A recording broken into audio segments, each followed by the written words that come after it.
The baseball season has just begun, and in honor of that, I want to talk about a new policy that the Los Angeles Angels baseball team has put in place involving smartphones in their clubhouse. But as I will show, this specific rule is going to highlight a much more general issue that I think is afflicting our current discourse surrounding phones. It's an issue that I think is a problem and that we need to fix.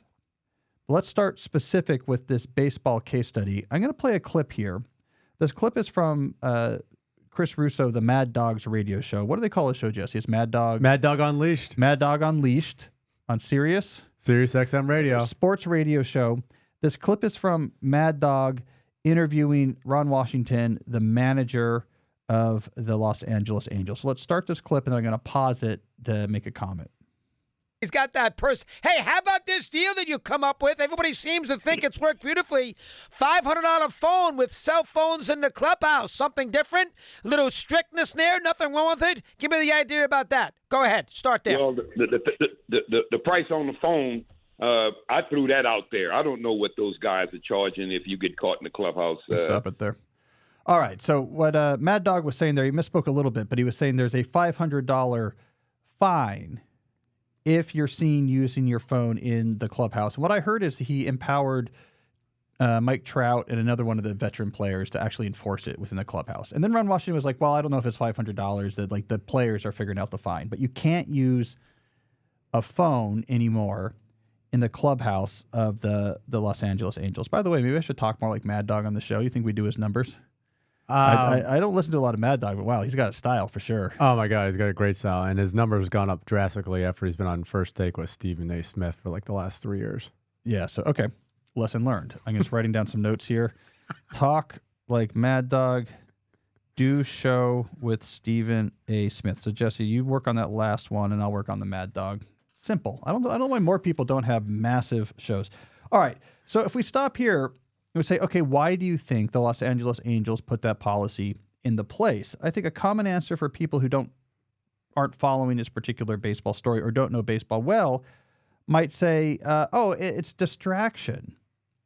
Baseball is a game of focus. Baseball is a game of disciplined attention. And they don't want their players distracted by lots of stuff happening on the phone. And so they're saying, let's get the phones out of the clubhouse.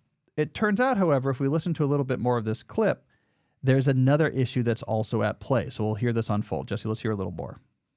On the phone, for me, it's no big deal. You know, it's not like I dropped a law. I talked to players before this happened, and they was in agreement with it. I don't know how it got out there because I certainly didn't put it out there. Hey, it's the Angels clubhouse, and what we do inside our clubhouse is our business, and I'm just sorry it got out there. All right, but by the same token, Ron, I think it's a good idea. Everybody seems to think that it's resulted in some good team bonding instead of people. And I have kids, and they're in their 20s, and you all know they look at their phone all day. How about reading a book once in a while? Drives you crazy. There's no communication. This now creates a little something, in your clubhouse on a day-in, day-out basis. I think it's a good idea. How about that? Go ahead. Well, I tell you, I think it's a good idea, and it has allowed us to communicate with each other a little better. All right, so there we go. So the real answer, and this is elaborated if you read the article coverage on this issue, the real answer was not that the phone was directly harming the players, distracting them from the baseball game. Because as it turns out, actually, baseball is one of the most focused professional sports activity there is out there because the games are very long, and there is no technology, in the clubhouse. You're only allowed to have specifically prescribed technologies. You can have these iPads that have clips of opposing batters and pitchers on them, and they use an old-fashioned phone to call the bullpen.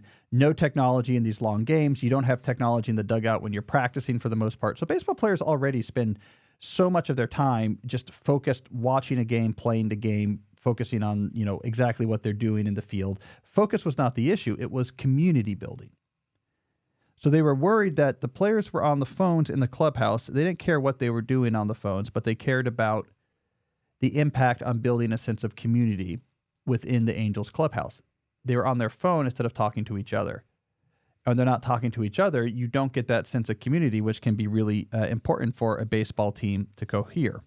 So what we get in this story is an important distinction about phones that we too often miss in these conversations, which is there is a difference between primary harms, and secondary harms.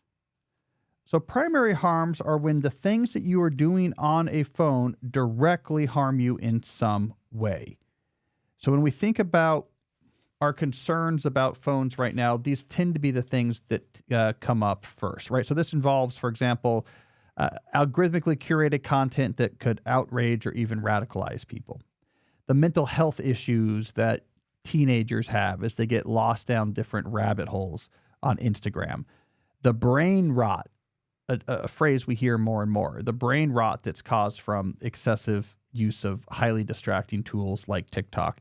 Or for people who are older and, in the workplace, the distraction, so the constant checking back in and out of your phone puts you into this state where you're constantly switching your cognitive context back and forth. You never give yourself a chance to settle into a singular context, so you're operating in a persistent state of reduced cognitive capacity. These are all direct examples of direct harms caused by phones. But these are not the only issues we deal with when it comes to our phones, just like we saw in the baseball example. So what I want to do here is actually take a passage from my book, Digital Minimalism. I'll hold this up here for people who are watching instead of just listening. This book came out in 2019, but I started working on it as early as 2017. And I want to go back to a key observation I made in this book. So it's going to be a little bit of a time travel trip back to this like 2017, 2018 era.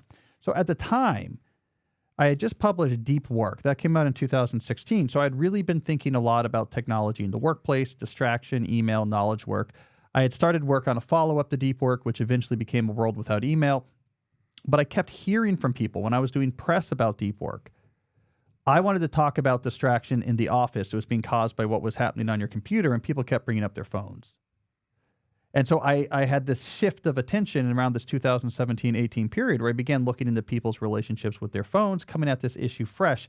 I want to read you from Digital Minimalism about what I was seeing at that time. All right, I'm reading now. The source of our unease is not evidence in these thin sliced case studies, but instead becomes visible only when we confront the thicker reality of how these technologies as a whole have managed to expand beyond the minor roles for which we initially adopted them. Increasingly, they dictate how we behave and how we feel, and somehow coerce us to use them more than we think is healthy, often at the expense of other activities we find more valuable. What's making us uncomfortable, in other words, is this feeling of losing control, a feeling that instantiates itself in a dozen different ways each day, such as when we tune out with our phone during our child's bath time or lose our ability to enjoy a nice moment without a frantic urge to document it for a virtual audience. It's not about usefulness, it's about autonomy. So that's what I was seeing back then when the people first began to become uncomfortable with their phones at a large scale. The issue was not what they were seeing on their phone.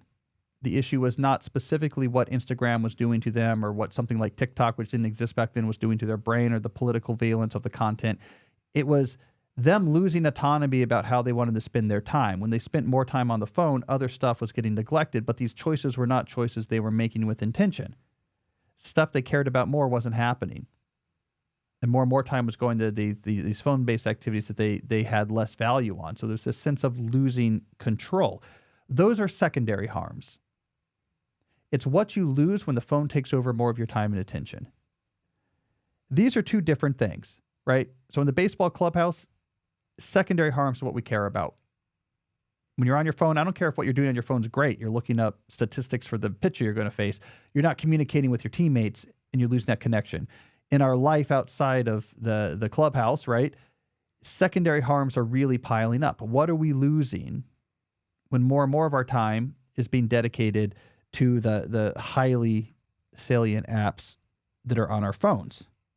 So what has caught my attention is that the way this conversation has unfolded since 2017, when I started working on this book, has been way more towards primary harms.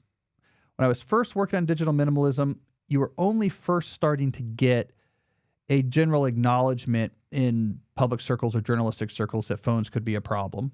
So the book was sort of at the beginning of that becoming a big movement. Once there was a mainstream movement of concern through phones, almost all of the attention turned towards primary harms. Hey, it's Cal. I wanted to interrupt briefly to say that if you're enjoying this video, then you need to check out my new book, slow productivity, the lost art of accomplishment without burnout. This is like the Bible for most of the ideas we talk about here in these videos. You can get a free excerpt at calnewport.com/slow. I know you're going to like it. Check it out. Now let's get back to the video. Now, the thing is, primary harms are important.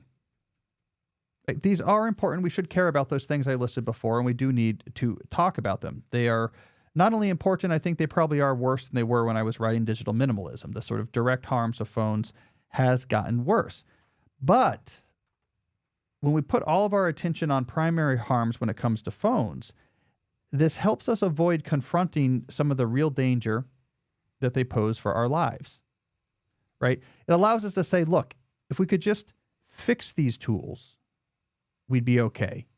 If we could just get the right people to be in charge of these companies, or the right features, or the right moderation, we could return to this sort of phone social media app utopia that we were promised in the early 2010s. The problem is someone came in and broke these things, but if we could just fix them, then everything will be okay.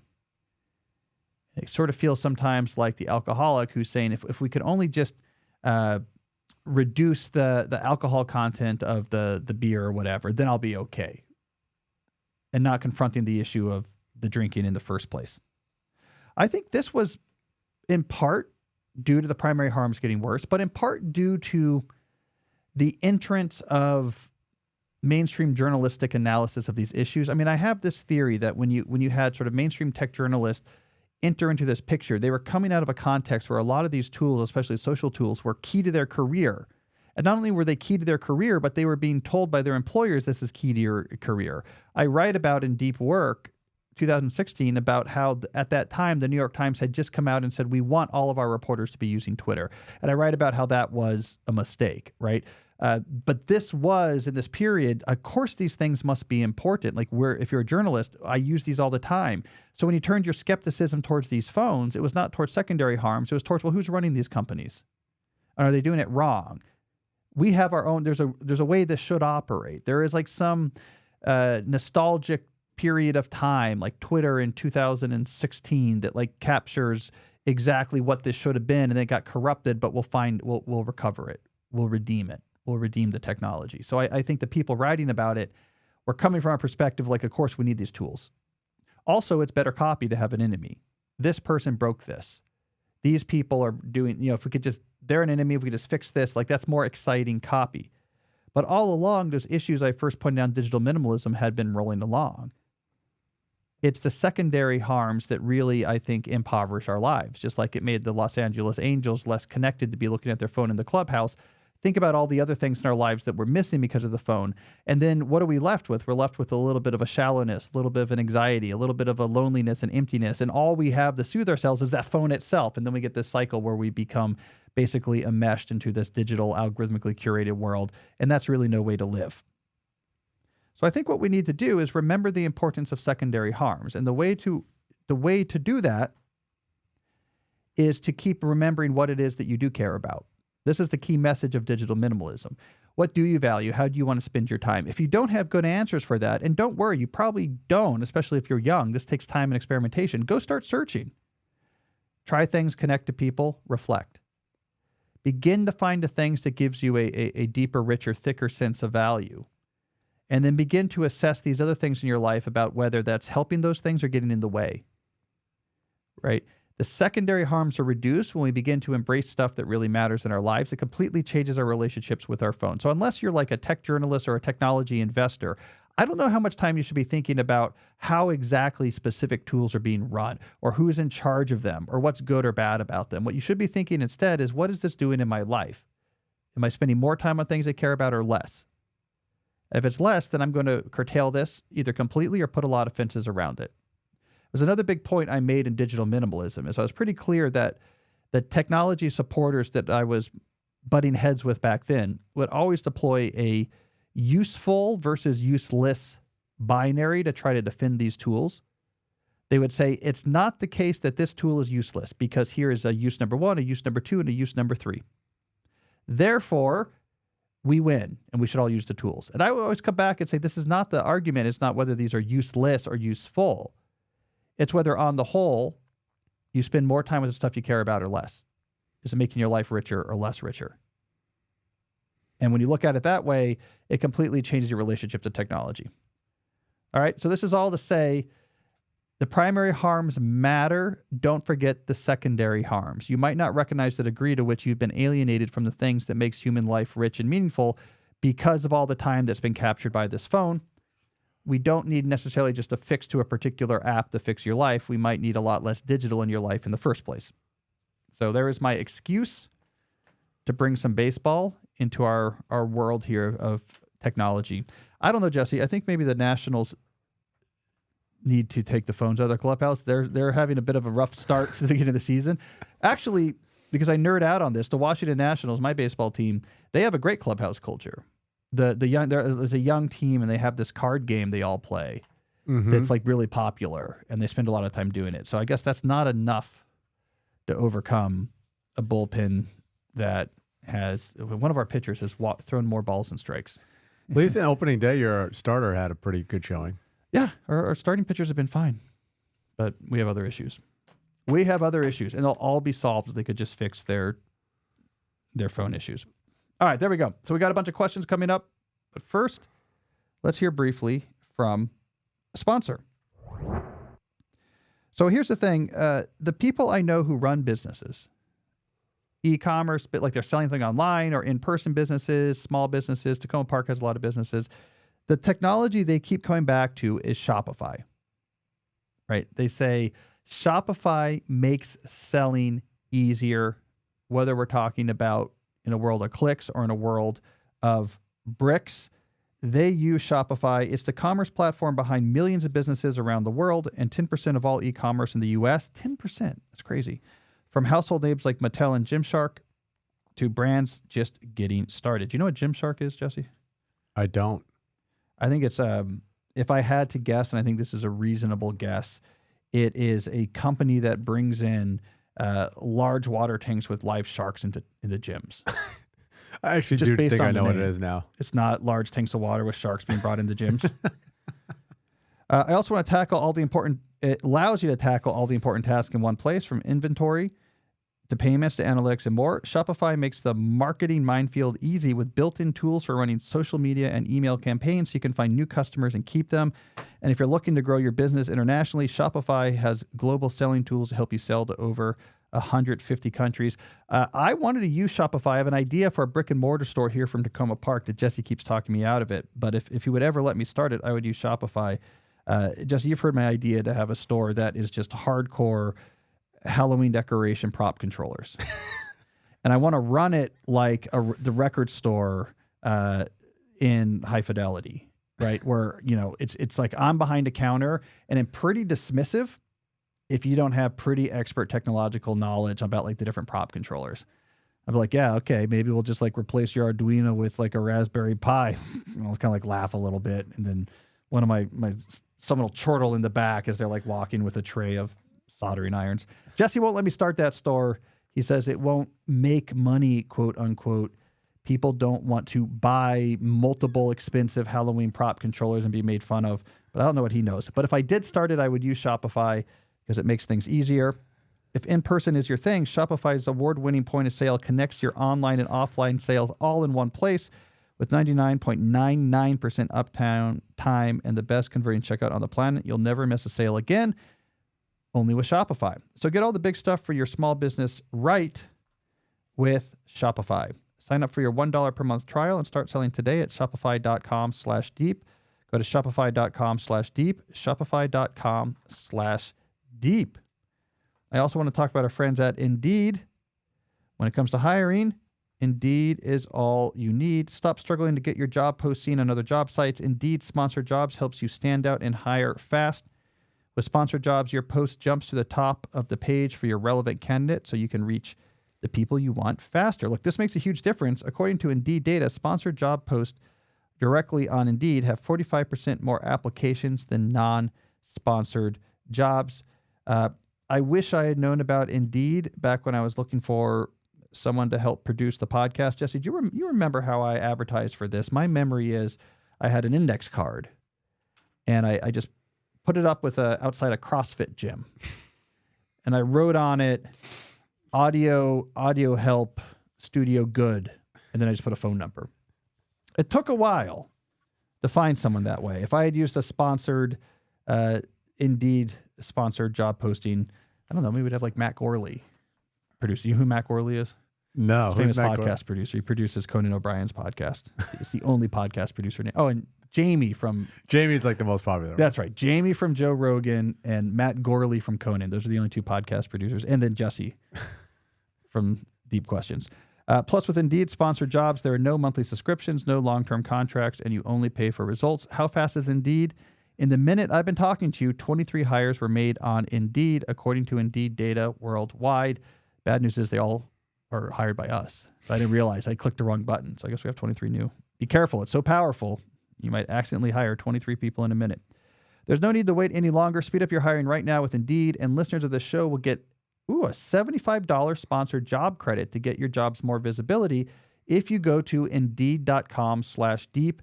Just go to Indeed.com/deep right now and support our show by saying you heard about Indeed on this podcast. Indeed.com/deep. Terms and conditions apply. Hiring, Indeed is all you need. All right, let's do some questions. All right, first question's from Lucas. When you hit a point in your writing where it feels off or not up to par, how do you navigate through it? Well, Lucas, first of all, from a writing perspective, it's important to recognize that that is a default state.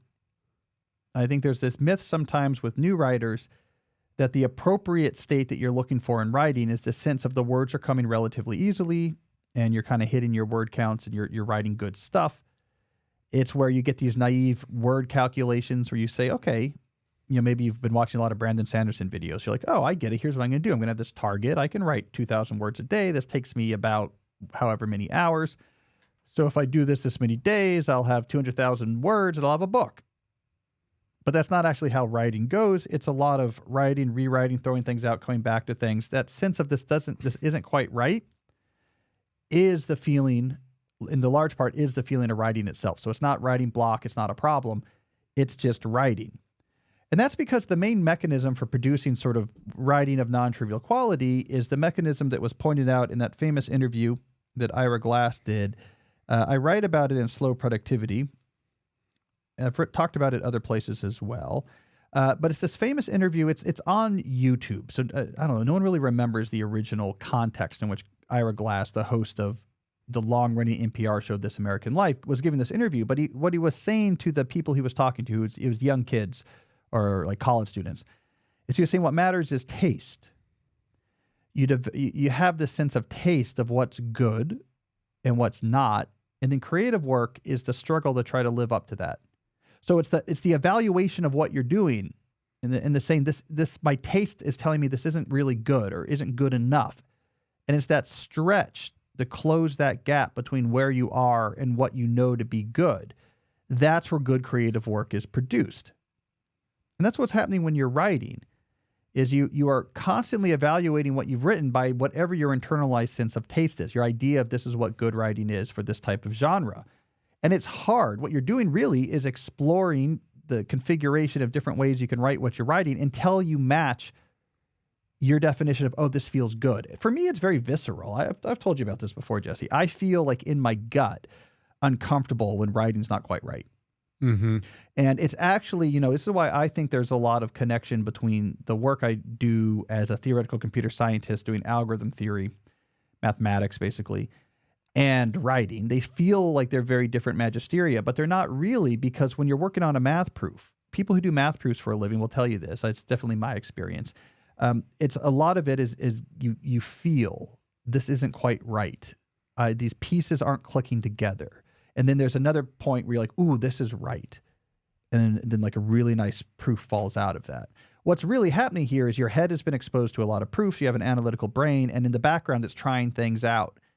And it's kind of projecting ahead. And if the proof isn't really working, it sees things not quite clicking and it feels uncomfortable. So people who do applied mathematics for a living feel physical discomfort when pieces aren't clicking together right. The same thing happens when I'm writing.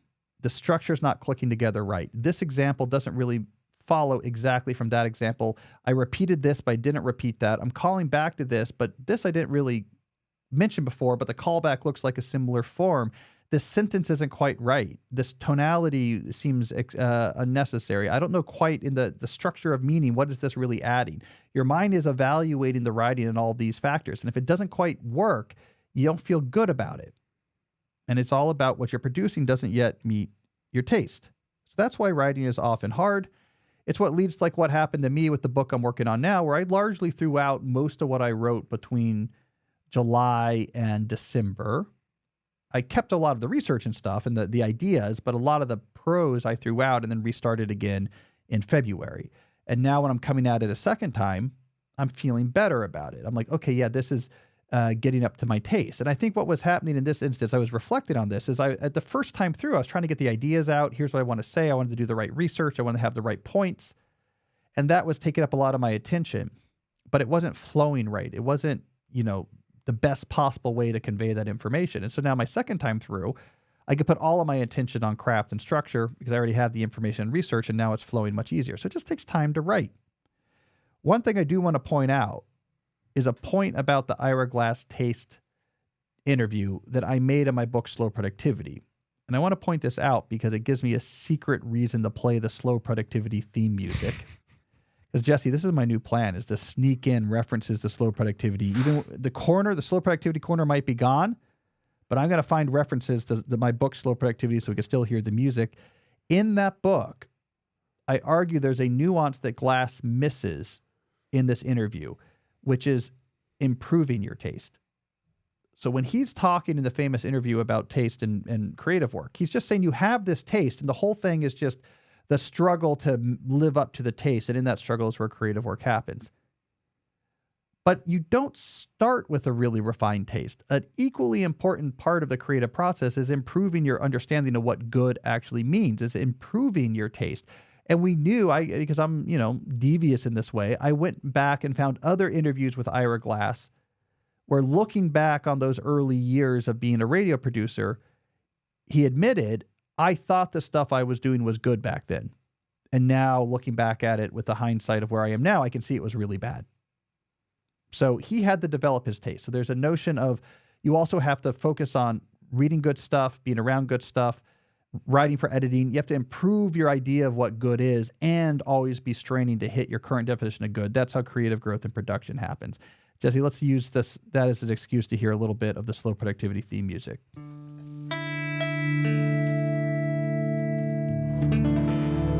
It actually is good for ending an answer because it sounds, again, the more you know, NBC stinger, right? The more you know. I have two quick things.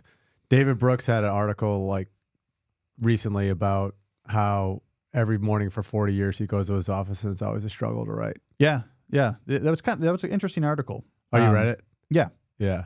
And then Touched the on second thing Murakami. was we've gotten a lot of requests from fans that want that thrown out prose as a bonus after we discussed it.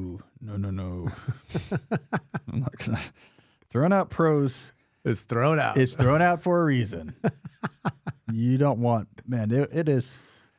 Oh, man, I get into a lot of detail. I talk a lot about monks in that thrown out prose, like more details than you need to know about like the rise of monasticism. I have this like huge long section that was coming from a new translation of the Confessions. It's not the whatever. It's an early Christian monastic touring through the Sketis desert of the early monasteries and figuring out from the early desert fathers, like here's what's important in running a monastery and these ideas they had, and visiting Abba Moses and developing these notions of what monasticism should be. And it's all like connecting back to me talking about preparation, that if you want to make a big change in your life, you don't want to just jump into and ride a wave of inspiration to a radical change. You got to kind of be prepared for radical changes. And like monks figure that out. Like, oh, we need like monastic rules and practices to get ready to become closer to God. We can't just wander into the desert and hope that's going to work. All of this history of like monks and the right translations and read multiple books. In the new form, this is like 3 sentences. Just like references to the recent White Lotus. Basically, yeah. It's just a lot of white. It's mainly talking about Jason Isaacs, the use of like a prosthetic male anatomy in that scene because he didn't want to use his actual. So I'm doing 1,000 words on that. But anyways, like all of that was like interesting to me, and I was working out understanding this. But once I really understood this, I could just summarize it. Like, oh yeah, look, the monastics figured this out. Here's the key thing you need to know. One quote. Let's move on. So I'm not going to show you that text. All right. What do we got next? Next question's from Erica. How should I prioritize and address different types of communication like voicemails, calls, IMs, emails, and texts? I'm good at setting boundaries and have set times during the day to respond, but I'm not sure what to prioritize. You ever see that? Do you watch The Office? No, never got into it. There's a reference. BJ Novak's character starts a startup company kind of late in the show's run, a company called Woof. And the premise is it's based off of Kelly, played by Mindy Kaling, who, I should add, a former, what'd you call it? Not peer of mine. We went to Dartmouth together. Okay. Yeah, she was a couple years ahead of us back at Dartmouth. Her name was different back then. She changed it to Mindy Kaling. And she worked she was on the improv group there, and which was kind of antagonistic with the humor magazine where I was. So it was like both doing humor, but they're kind of antagonistic towards each other. But I remember talking to her like soon after when I was just getting advice from alums, I remember calling her soon after she left, and she was doing Matt and Ben, that play, the off-Broadway play that is about Matt Damon and Ben Affleck. And this is like, was her break, was this play that she wrote. But I remember talking to her about The Biz back in the day. All as a aside to say that her character in The Office was upset that she couldn't get her boyfriend, played by BJ Novak, to respond to her. So she invented a tool that, like, when you sent a message to someone, it used all the possible mediums. So you would get like a call and an email and a text and a fax. It would all come at you at the same time. So this reminds me of that. But returning to this, she actually, not to divert anymore, but improv troops, they feel like they're more like kind of cool and artsy, and that the humor magazines are sort of like weird trolls, which is like kind of true. They're like, we're weird trolls doing like robot fighting bear jokes, while like the improv group was, it's like Amy Poehler, and we're all like more kind of like cool, nerdy cool. So in one of Calling's shows, the one that takes place at a college, there's a whole plot line taking place at a college humor magazine about like how nerdy they all are and they're all trolls or whatever. And I was like, that's a shot at me. And one of the characters was named Bal Buport. And so I don't know. This hit me like a little bit strange, but she gave him like really thick glasses, and like he was always embarrassing himself and would like running in the walls and be like, ugh. So, okay, shots fired, Cowling. I'm coming back at you. Anyways, back to this. All right, original question. How do you prioritize different types of communications? Like typically, okay, I'll give you a for instance. Maybe calls if you know the person you take, because these days people don't really call unless like they actually want to talk to you now. Voicemail calls where you don't know what it's from. Text should be checked regularly, but not continually. So you don't want to establish the expectation that anytime you text me, I'll get back to you right away. This was an expectation that grew up in the office around instant messenger and email tools. So this hyperactive hive mind expectation of like, can't we just like have an ongoing conversation? It would make life easier. And it does, but it requires you to constantly be checking the channels for that to happen. Well, this has migrated over to the world of text messages. It is easier for all of us if we all agree to answer all people's text messages as they come in, but it doesn't scale because you're not the only person texting me. There's 30 people texting me. So the right thing to do there, I feel like, is you have these semi-regular checks. It could be every hour where you go in and you try to like respond to things and kind of clear out what texts have come in. But people get used to it of like, oh, if I text Cal, I don't know if I'm going to hear back from him right away, but I'll hear back from him in a little bit, and it just changes their expectations. The exception, of course, being if you're in the middle of a back and forth with someone, like trying to figure out where they are, you're meeting them or something like that. When it comes to emails and IMs, norms are not the solution here. You have to put in place alternative means of collaboration. So, I mean, look, I wrote a whole book about this called The World Without Email.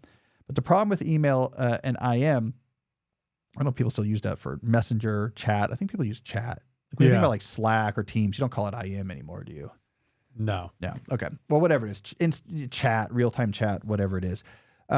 If the way things unfold in your office is through real-time back and forth communication, it's hard to just say, here is the new expectation about when I'm going to check email or Slack, because they'll say, no, we're trying to figure something out. And we have a bunch of back and forth we have to do.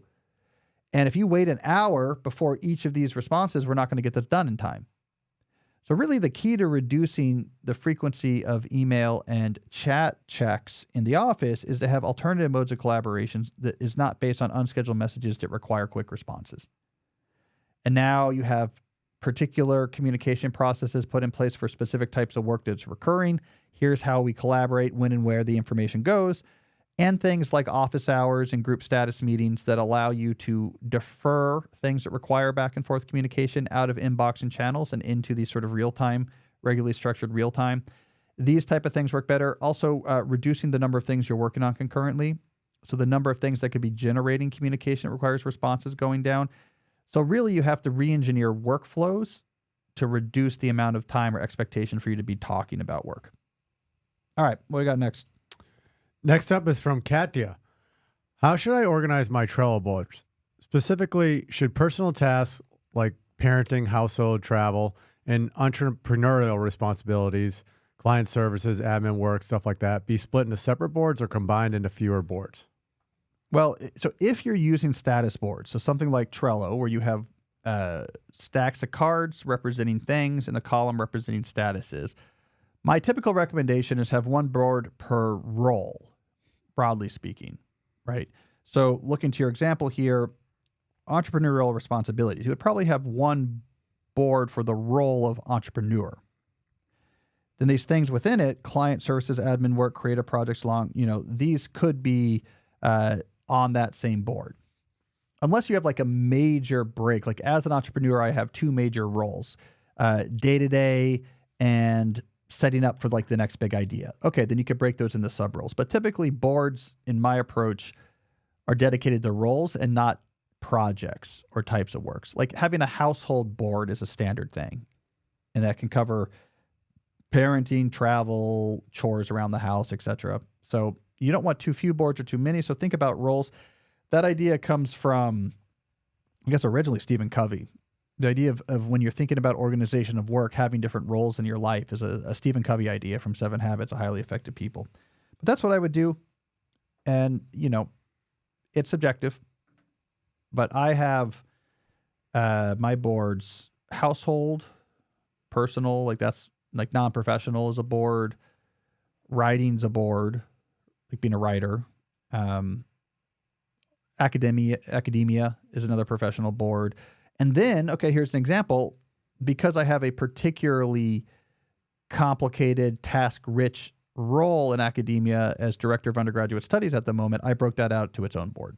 So there's a subjective way I did it. And then when I'm done with that, that board would go away. So like typically I have like those 3 boards. And then sometimes if there's a big thing going on, that has a lot of tasks I need to track, I might have a 4th board.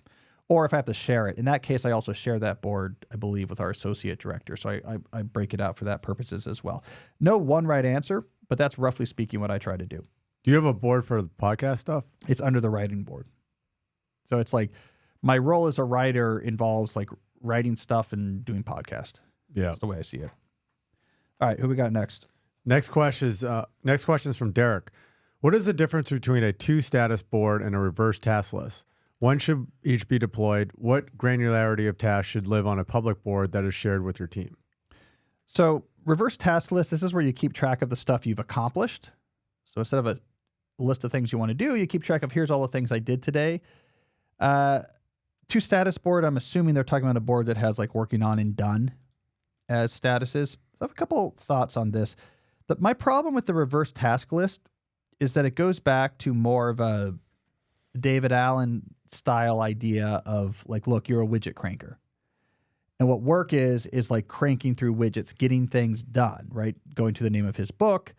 And his goal, for example, was let's do this with reducing stress. Like, I don't want you keeping track of things in your mind or being worried about forgetting things. We want like work to be a relatively calm process of just sort of cranking through tasks. Reverse task list also has a similar, it's less structured, but a similar psychology of like, hey, it encourages you to keep doing things. It's like the specter you're fighting against here is doing fewer things. Like, no, I'm doing stuff. Look at all this stuff I got done. As long as I'm growing my list of stuff I got done, that's a productive day. And that's less stressful than having a list of things to do that I might not get through. The problem is that you're not deploying any intention at any sort of non-trivial granularity about what you're doing and when. You're just saying, I want to do something next. And you kind of grab something that seems reasonable or easy. That might not necessarily be like the right allocation of your energies. And like in knowledge work in particular, these jobs are complicated. There's big things that are due, pieces that need to be done with some time sensitivity. There's differences in energy levels between different times and days. It's actually a relatively difficult scheduling chess problem to figure out like what you should do when.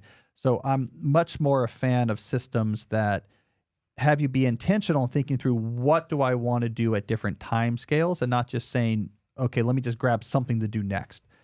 The other piece of talking about two status boards or reverse task lists is the idea of keeping a record of stuff you've accomplished.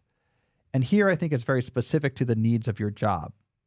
So, in some jobs, like where you have a task board that a team is sharing, it's useful to have a list of what's done right there. You move things to done when people do them, just so you'll remember, okay, we already did this, we already do that. If you don't need this record of what you got done, then there's no reason to laboriously maintain these massive lists of everything else you've done, right? If you need the psychological boost of like, I'm actually getting things done, just be intentional about scheduling your time. You'll know every day what your plan was. You'll know that you're getting things done. You might also consider other formats. If it's important to keep a record of some things, you might consider other formats. Like I have a special document I use in my role as director of undergraduate studies where on decisions being made for things like external course approvals, I have just like a dedicated document where I keep track of like what decisions were made and why, right? Because those are important. I want to have a record on in case I forget. Students like, hey, whatever happened with whatever, I can go look it up. Oh yeah, here's what happened.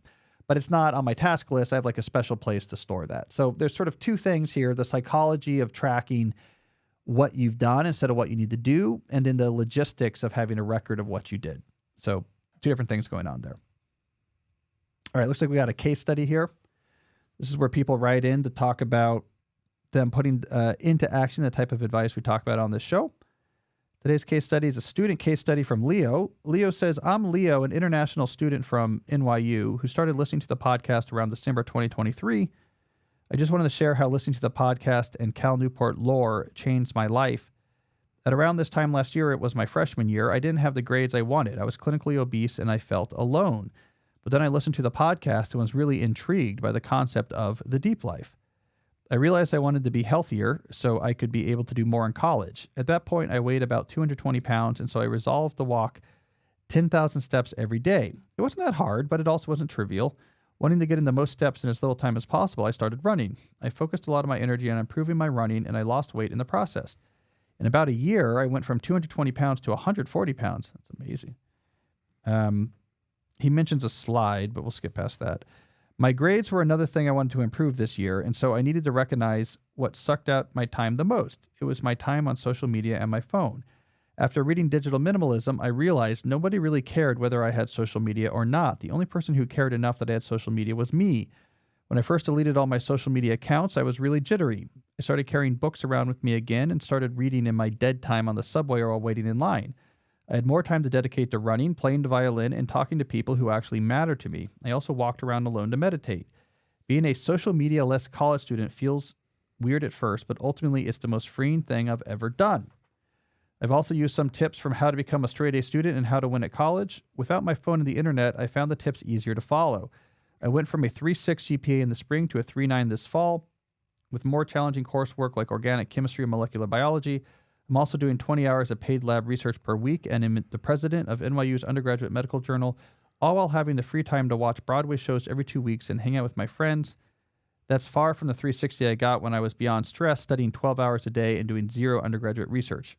Pretty neat. All this took a year in the making, and I'm definitely far from being somewhat of a relaxed Rhodes Scholar, but I think I'm heading in the right direction thanks to the podcast and the books. If ever you use this for the podcast, please let people know that these things take time. As someone who followed your advice, it was definitely not easy at first, but it did get easier in time. I also teach an introductory Welcome to College course for NYU freshmen, and I try to wedge in the values of the deep life and the importance of not using social media. I hope I can extend the message to other young people like me. We are sure missing out on life. I sure was. It's a great case study. A lot of different ideas I talk about played out well in Leo's life. The studying thing, that completely rings true. People just say, I study all the time. To get better grades, I would have to study even more. But often what's happening is you're distracted. You're studying in ways that's not particularly effective, and you're distracted while you're studying. And someone like Leo comes along, and they're just scheduling their time, doing a few hours here and there, and are killing it in their classes. More studying does not necessarily translate to more grades. How you study matters just as much. I also love the deep life ideas of taking small steps, having daily things to track, and then building on that like you did with fitness. And just notice all the good stuff that came from social media being removed from his life. This goes right to our secondary harms discussion from the deep dive. You don't realize how much good stuff you're not doing because of the mediocre stuff that's happening on your phone. As Leo said, no one really cared when he left. No one's tracking. And his life got much better. So I appreciate that. That is a good case study. All right. Do we also have a call this week, Jesse? We do. All right. Let's hear this. Hi, Cal. My name is Lindsay. I work for Texas's Cooperative Extension Program as a project manager for a community nutrition program, and I'm currently working on my doctorate in health education. I was first exposed to your work and podcast a couple semesters ago in a writing class, and have enjoyed listening to you and Kendra Adachi on my commute to class. I noticed you had reviewed her latest book, and I thought your perspectives and advice blend well in my life as I balance work, school, and home. Which brings me to my main question: balancing the interconnectedness of these three. Several of my interests and hobbies also bleed over into work and even school, while school classes are sometimes during the workday. Lately, I've had trouble not thinking about all three of these things at the same time. I recently listened to you talk about the weekly template and think this might be where I need to start, especially at the beginning of each semester or during extended breaks like the holidays or summer. I would love to hear your thoughts about creating a balance and separating yet connecting together these parts of my life. Well, it's okay, I think. It's okay, I think, to have some overlap, right? That you're at school, but you're also thinking about a related hobby. Like, that's okay. Or you're thinking about a paper you're working on for school.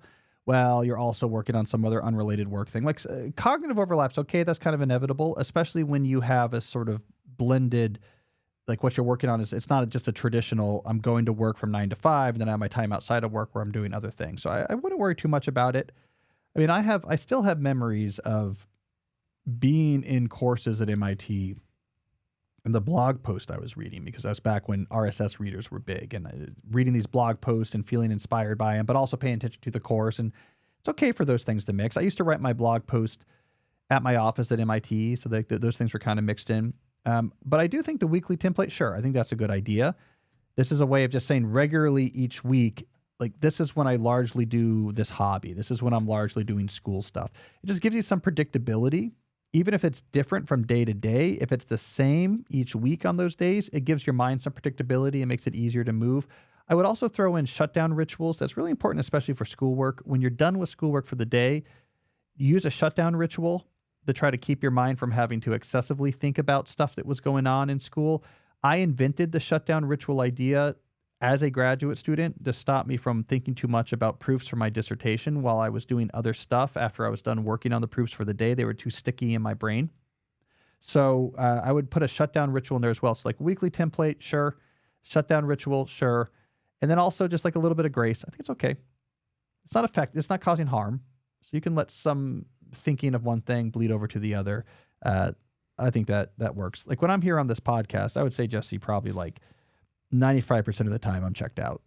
I'm thinking baseball. I'm thinking like computer science proofs. You know, I'm giving this at best like 5% of my We have to do attention. like 20 takes an episode. You're misspeaking all the time. Constantly like cursing or being like incredibly inappropriate or just like mumbling.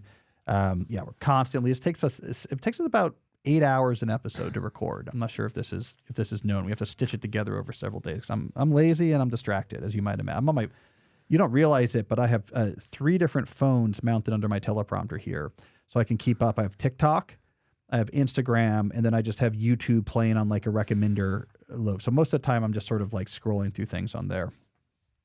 So anyways, I think you'll be okay. But thanks for the call.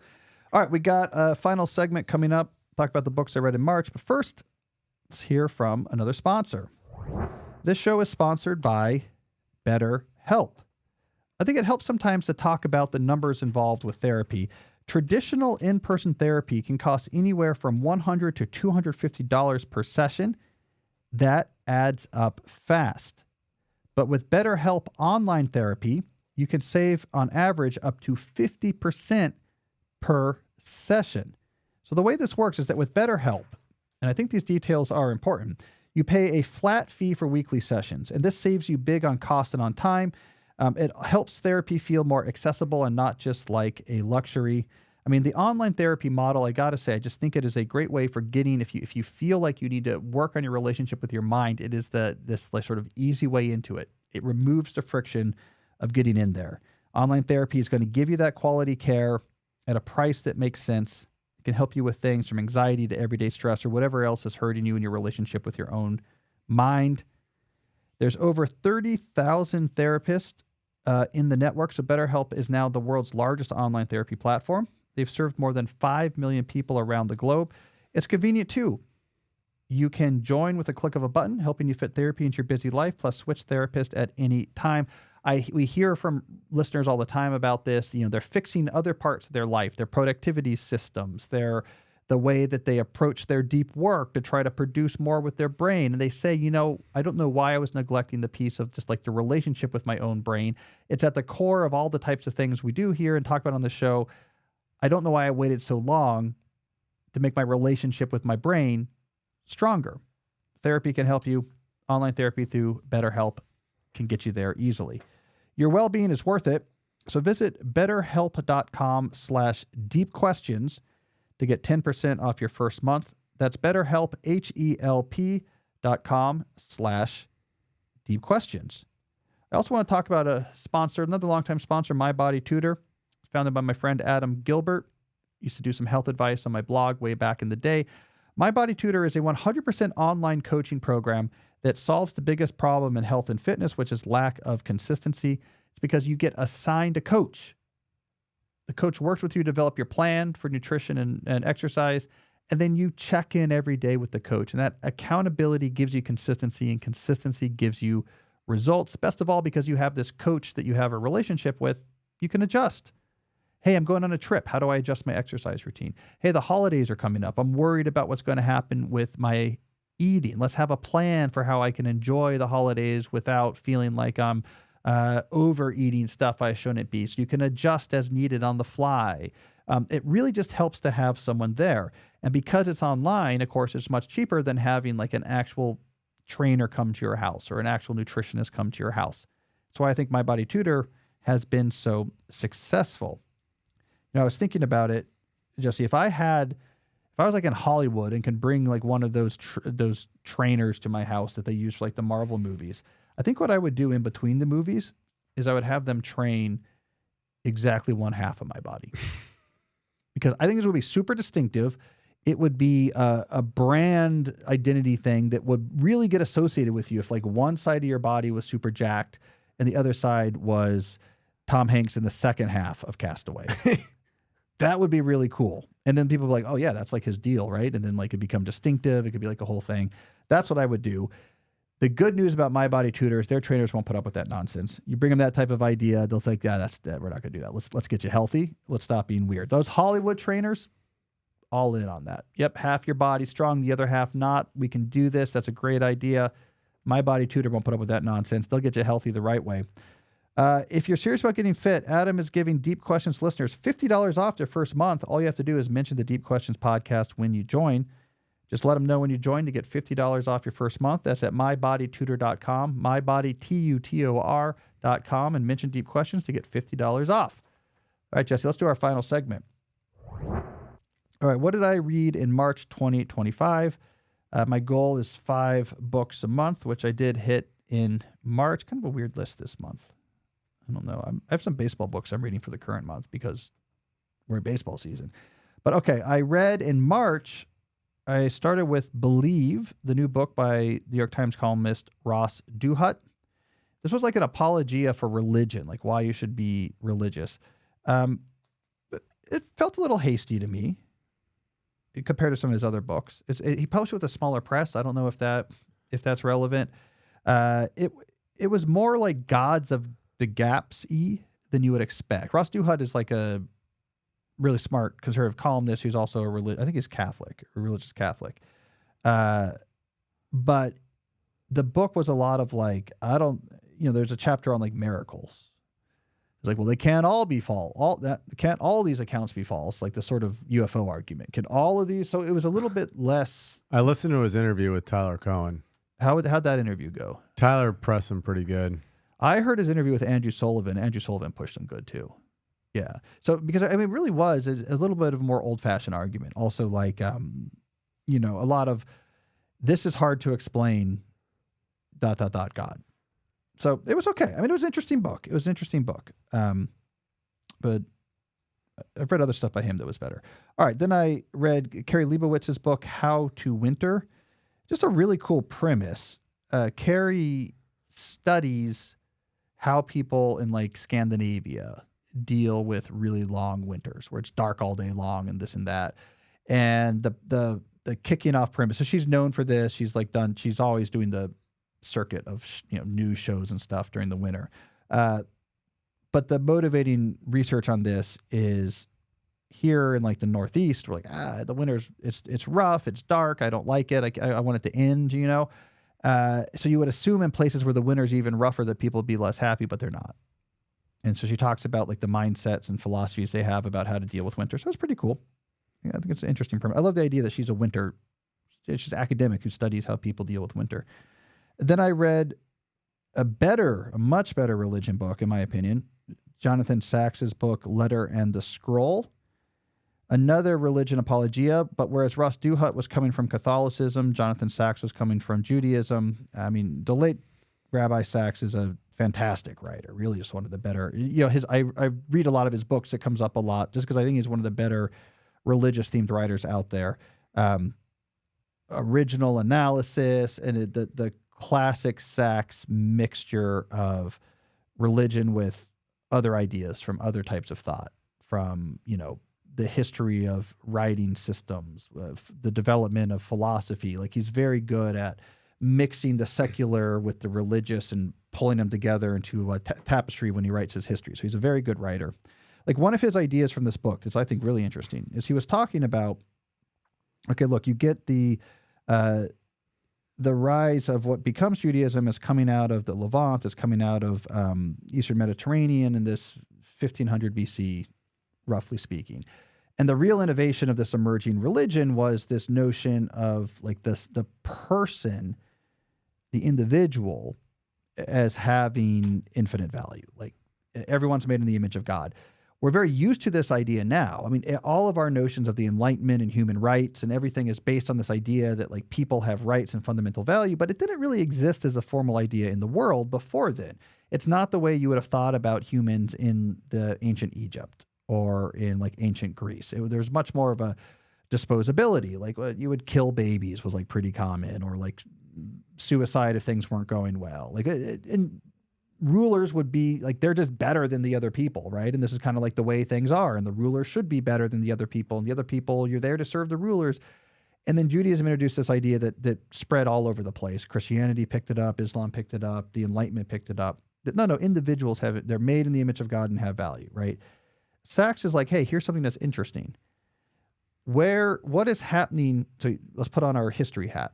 What's happening in the Eastern Mediterranean in this sort of 2000 BC, 1500 BC? What's happening? Well, we get the very first, these early Semitic languages, the sort of Proto-Hebrew. These early Semitic languages is like some of the very first alphabet-based languages. So like until then, we had writing, right? Egyptians had hieroglyphics, we had cuneiform and this or that. But it was pictographic typically. You'd have to learn thousands and thousands of different symbols, and only the elite scribes could actually learn this stuff. Alphabetic languages is like, no, we have like 20 or 30 symbols and all the words are made out of this. So now like basically you can make all these words with relatively simple rules, and now literacy can become widespread, right? Like everyone can read. And there's a lot of evidence that these sort of early cultures in Canaan at the time, especially the culture that became Judaism, they were there where like these first alphabetic languages were formed. Some of the first people that like almost you had widespread literacy. And he has this argument that out of being able to read it like and confront ideas directly, everyone became a source. It was a ferment in which the idea of like individuals having value arose. So it's interesting, like this sort of like historical context. You think about like revelation, like in the Bible, there's the actual literal revelation story of like Mount Sinai, but there's also this sort of historical analog of like the emergence of alphabetic languages completely changed humans' conceptions of people. And that's kind of like a sense of revelation itself. And out of that came the ideas on which like all of our notions of like humanity and the core of a lot of ethics like came out of that revolution. Anyways, that's like Saxion type thinking. He merges the theological with like, this other cool historical thing was happening and these two things merge. So that was a really good book. Then I try. So now I'm like, okay, I'm reading some smart stuff here, right? Like I know I'm going to do a recommendation of someone. I'm going to read Martin Buber's I and Thou. And that kicked her butt. But that was a hard book. And I didn't, it's like it has religious implications, but it's written in, it's a secular philosophical work that is. Is it long? It's not long, but it takes a long time to read. You have to use secondary sources to make your way through it. I didn't fully get it. It's post-Hegel, sort of this like very precise language, and it's a difficult one. So that one kind of gave me some, it got me some humility after that one. How often do you read a book where that happens? Like once a year? Yeah, it's usually you're going to like a primary source that's like from a time in which highly specialized and academic. That's that'll happen. Then to clear the palate, I was like, okay, let me go back and read a classic. John McPhee's Coming into the Country. So this is John McPhee's book about Alaska. He wrote the book in the 70s. Classic John McPhee. I mean, probably, McPhee wrote long books back then. You could probably have cut off the last 150 pages and still be like, we get it, like it's I should say that we should enjoy it. But when you have 5 books to get through in a month, you're like, all right, yada, yada, yada. The cool thing, what this book is famous for from writing nerds is the opening story. So, and he writes about this in his nonfiction memoir, draft number 7, about how he came up with this idea. But if you read the opening story, did I talk about this on the show? The circular timeline.